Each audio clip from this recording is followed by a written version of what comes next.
Good. My name is Cheng. I'm here to present about dirt and data at Pila Vila in 2024. And so, where in the world is Vila? Obviously, as you mentioned, it's in the eastern coast of Cyprus. And up, the red dot up top is actually like a more zoomed in photo of where it is like relative to the actual coast. And surprisingly, the satellite imagery allowed me to just like actually see that site from like space, I guess that would be the term. But you mentioned bee farm. Bee farm is like right there. Luckily, we dodged it, which is pretty nice. But yeah, this is the plateau that Grace talked about, and this is where I was for the whole month of July. And obviously, you could get up there, up to the site from these roads, and there was a very steep like drop actually here with water filtration plant, I believe, like off to this east. And actually, all three sides were pretty like they were very hard to get up to. You can only really get up to the site from the north. And what's up with Iglo? Like, what's the history about it? And spoilers, in 323 BCE, Alexander the Great dies. And if you ever watched Game of Thrones, you know that succession is very messy. So around 20 or so people had legitimate claims to different parts of his empire. And by around 30 years afterwards, in 2094 BCE, there were only really three major players left: Antigonus, Seleucus, and Ptolemy. And on the island of Cyprus, which was one of the areas where Alexander previously had claimed, there were scattered forts around. And Brandon and Tom narrowed it down to either Antigonus or Ptolemy to be the reason behind those forts as strategic points. I'm going to go quickly back to here. This was a very strategic spot. If I remember correctly, it's Kition up to the north. And obviously this is a very coastal area, so any like boats that would come nearby would have to like come across this area, which made it a very strategic place for there to be a fort. And yeah, Vigla was one of the forts. So why were we there? So we were there as part of PCAP, which originally was more focused on landscape surveying, which during that time, their surveying provided evidence that encouraged further digging at that site. So there was some small scale stuff done in 2008, 2009, 2012, and then larger planned multi-scale excavation done starting in 2018, went until 2019, but then got caught up because of the pandemic, and then we started it in 2022. And yeah, the main reason behind the dig was to learn more about Viva as a location and who lived there. So what does the day look like? We had dig days, which there were some issues with it due to the fact that the site itself is located on a British military base. So that means that whenever the soldiers needed the surrounding area to train their troops, we couldn't really go up there because that's not safe. So when we could go up there, a dig day would look around to be like waking up at 4 a.m. We would meet up at the parking lot around 5. We would go to the bakery called Zorba's to grab food, which we would get there around like 5:20. And then we get to the site around 5:40, which is when that evil thing known as a sun started coming up. And the sun is hot, too hot. And we would do whatever like the task was for the day. You mentioned we had the sieves, sieves, sitting at, we actually had 4 of them. I don't know where the 4th one is in this photo, but we had 2 in that corner, 1 over here, and there was just a lot of digging. And we actually started breaking ground on EU 30 and 31 that this past summer, and I believe we closed off this entire like section, like these 3 trenches, by the end of the summer. So yeah, and we would continue doing like work, including digging, excavating, sifting, articulating. Sometimes we do photogrammetry, which I will talk about later. Until around 9 a.m., which when we would have second breakfast in these tents back here, and then afterwards we would continue working until an indeterminate time of the day, depending on how evil that sun was feeling.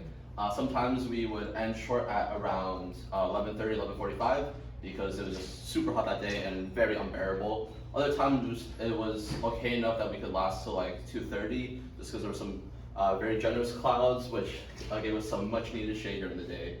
But overall, a workday would consist of working along the site, breaking new ground, and just trying to find new finds. And other also museum days, which were less hot, which means I liked them more. So we would get to Terra Umbra around 8 a.m., which was our museum where all of the finds that we would have, we would take over there and we would start organizing, washing them, and sorting them. And so different people had different tasks for that. For each time we were at Terra Umbra, some people were there to do party washing, others were focused more on drawing and outlining different diagnostic finds we had, so they would take the actual shards that gave information about and trace along what the vessel could possibly look like based off of the given information of that diagnostic shard. And me, I was there doing database entry and sorting. And so one of my favorite moments of it was these 4 sets of shards, which I was like, these kind of look the same. What a coincidence. And I was like, bloop, bloop, bloop, bloop, bloop. Ta-da.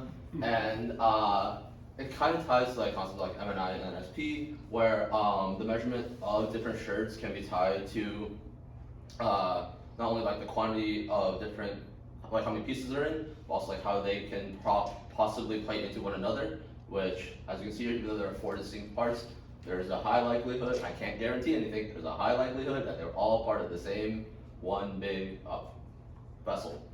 And we have another second breakfast at around 11 a.m. and then wrap around 1 p.m. And that's the museum days. However, obviously, while we were there, because sometimes things would get canceled, you just had to make the most out of Cyprus. And something I really liked doing was I picked up the hobby of geocaching, which is, if you don't know, there's random hidden containers around the city that you can just go to and sign your name, I was here. So it's kind of like a fun little autograph, autographing this journal where you and other people like you just go around and look for hidden containers. And specifically, the screenshot I have is one that I found next to this salt lake, which is super big. I thought I was walking. There's one movie with Will Smith where he's just walking this desert and it's just endless, and that's how it kind of felt walking through here. But also, I went to find sea turtles, which was really fun. I did not find a full Teenage Mutant Ninja Turtle set. I only found 3, which I'm still disappointed about. But that is for another time. And one day, while we didn't have a dig day, I chose to go to the beach and just get a nice sunrise photo because I was waking up at 4 a.m. anyways, so might as well make it pretty. And going back to photogrammetry, it's one of the parts that interests me the most about the site simply because it takes a lot of different data points.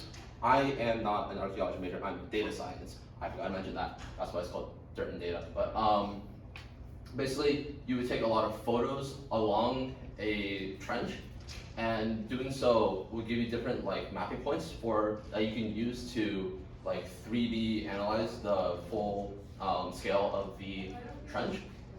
However, one problem with that was that shadows and small pieces of dirt would very much so affect how the quality of the photogrammetry would turn out. Therefore, we would usually do this early in the morning before the sun came up, and it ruined it with shadows, because shadows are bad.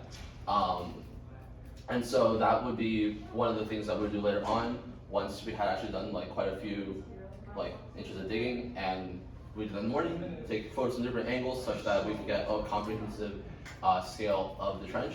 We also use this magic wand, and I'll say why it's magic in 1 second, but we could put on these orange circles to help give us GPS coordinates for specific points along the site, including any special finds we had. This specific photo does not have any. This is from EU 28, I believe, which was one of the corners. I hope I would know the photo of it. If not, I can go back. But it's one of the corner sites that was next to EU 30. And this is the mapping, I believe, around the last day that we were working. So you would use those points to help map out the entire scale of the trench.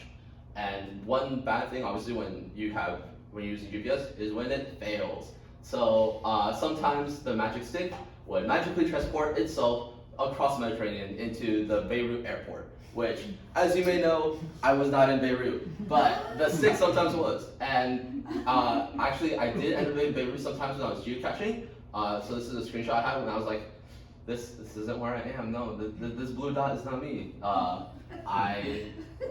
You would sometimes just end up in Beirut airport on your GPS which means that when not only do we have to race against the sun, but we have to be very opportunistic about when we could actually do photogrammetry, because sometimes that day just wouldn't work because issues. And so, thank you for listening. Special thanks to Professor Berlin for introducing me to Brandon from MSU Denver and getting me in touch with them so I can participate over the summer. And that's me in a hole.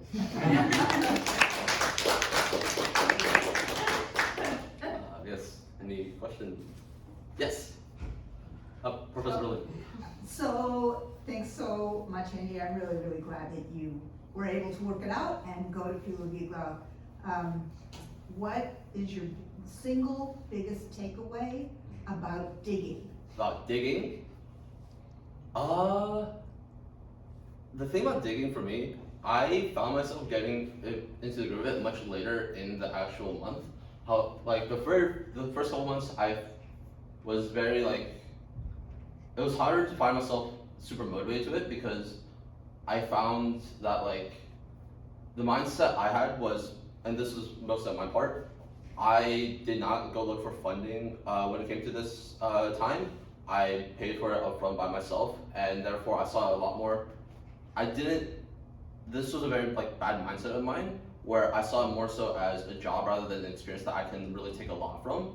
In which case, I didn't find that motivation until like I sat down myself and like talked it over my head and like, why are you here? Why do other people feel like they're like getting so much more out of this? And it's like you only get so much out of it as much as you put into it, and that's like something I took too long to learn. I should have learned that like instantly, but then once I did get into that rhythm, I'm like, yeah, because yeah, and that's when I'm so sunburned there. Oh my god. That's when I like started being like much more motivated, pushing myself to like do those things, find those like curious finds, and not just sit around. Yes. Just a curiosity question. What, being a data science major, drew you to go on an excavation?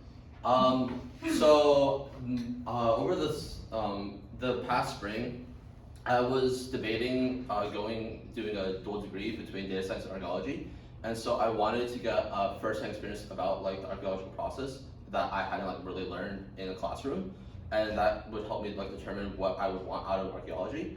I decided not to do the degree because they also changed the number of credits which requires, which I did not know. So before, when I planned out my actual roadmap, I could do it and still graduate in 4 years. Now I have to like overload 3 semesters, which including 2 senior projects did not seem very feasible for me. So I am no longer considering dual degree just because that's a lot. But this honestly, if I had known that they were going to do the credits, I probably would be a dual degree right now, which sucks, but that's whatever. Can always join later. Yeah. Are there any other questions? Thank you.